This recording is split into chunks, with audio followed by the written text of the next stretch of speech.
So as part of the House Ways and Means Committee $3.5 trillion spending package, they've approved an updated EV incentive program. So does this mean that this is the EV incentive program? Nope. So you get the House, you get the Senate. The House has now come out with their version.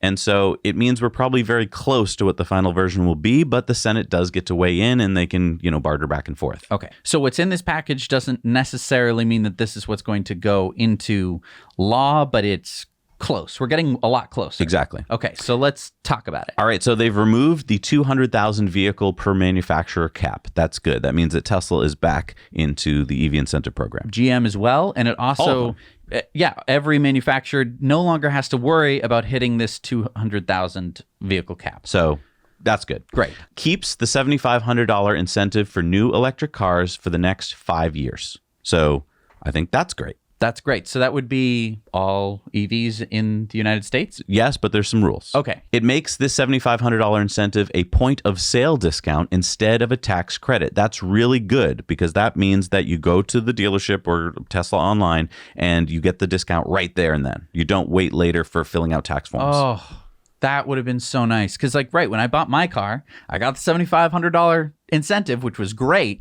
But you had to pay it first. I had to pay for the car first. And then because I bought it in December, there were months and months and months where I was just waiting for my tax credit to give me the $7,500 back. So I kind of outlaid a bunch of cash and I was pretty cash poor for a while. Yeah, for a lot of people, they don't even feel like it's an incentive because of that delay. Right. And because you don't really know if you're going to get it based on your taxes. Exactly. It was nice when it came in, but I was risking a lot. Right. It would have been so nice to have gotten just a discount on the car when I went to buy it. Now, if the EV has a battery pack smaller than 40 kilowatt hours, they're going to be limited to a $4,000 incentive. Right now, a lot of cars have moved up past the 40 kilowatt hour limit. Like the Leaf now doesn't even sell anything below it. So there aren't really that many. So this may not apply to most people. An additional $4,500 off for EVs assembled at union factories. Take that $7,500, add $4,500 if you're made at the VW ID4 made in Chattanooga, Tennessee at a UAW plant. Wow. Okay. So that's $12,000. That's great. And then add another $500 for EVs using battery packs with 50% of the components, including the cells, that are made in the U.S. So you could be getting up to $12,500. Wow. That's impressive. Now, after the first 5 years, the $7,500 becomes only for U.S.-made electric vehicles, and it applies for another 5 years. So Tesla will be getting 10 years under this plan. That's really nice. Yeah. Okay. So far, so good. So far, so good. Absolutely. I'm not a huge fan of the union made thing, but whatever.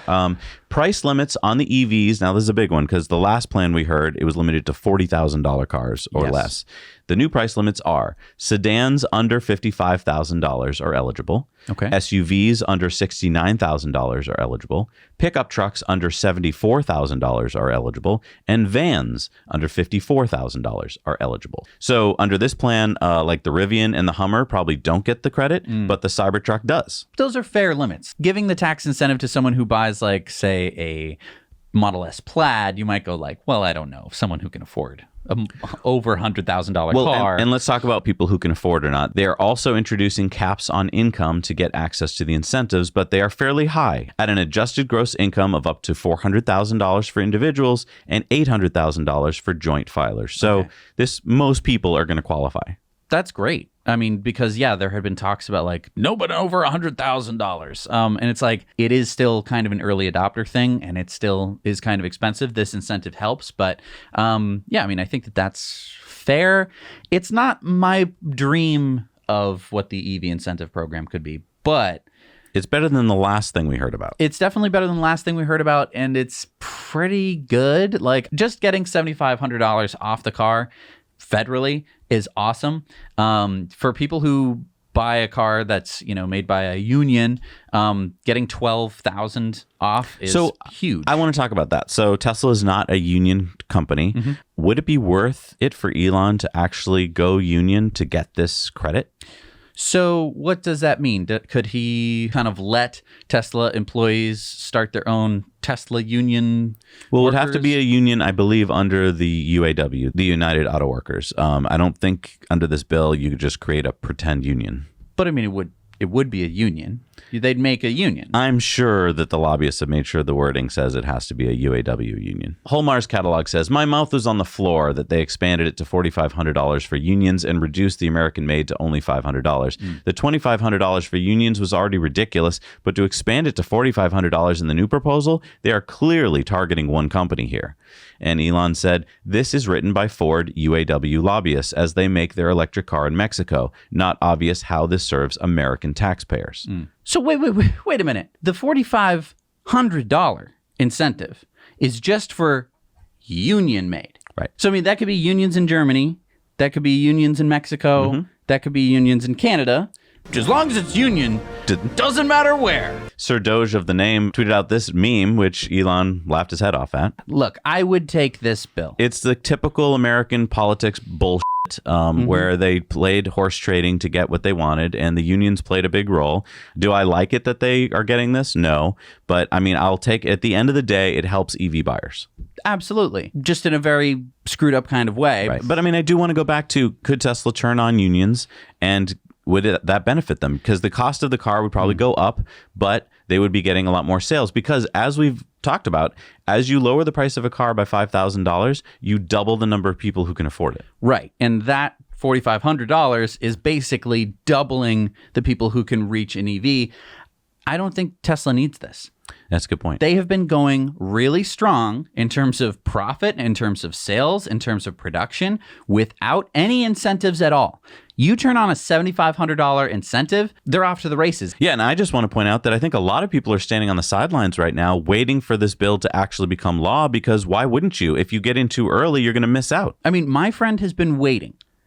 Patiently waiting. He knows that something's going to happen, and he will probably get some kind of credit. He will probably reduce the price of the vehicle by a lot. Right. He's right. If this goes through, there must be more than just him. Oh, yeah. We've been hearing from a lot of people. I mean, a lot of people who know anything about this bill have got to have been waiting on the sidelines. But that's the funny part. Unless you're in our little bubble where you know about EV news, you don't know about this. But this means that demand for the past couple years, some of Tesla's most profitable years, has been artificially lowered. Yeah, without the credit. Because without the credit, but also the credit might be coming. Right. It'd be one thing if Congress came out and they're like, nope, that's it.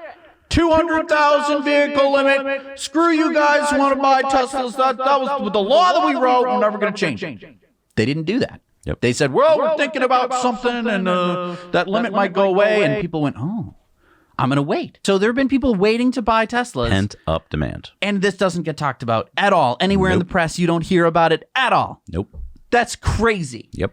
I mean, demand is already so high that, I mean, Model 3 deliveries are being pushed back till like next year. We're going to talk a lot more about this in our Now You Know Investor Club bonus story this week, because there's some really good news. Whew. Hey everybody, thanks so much for watching Now You Know Clips. You can watch full episodes of Tesla Time News on Mondays and in-depths on Fridays. Just click the link down below to head over to the Now You Know channel.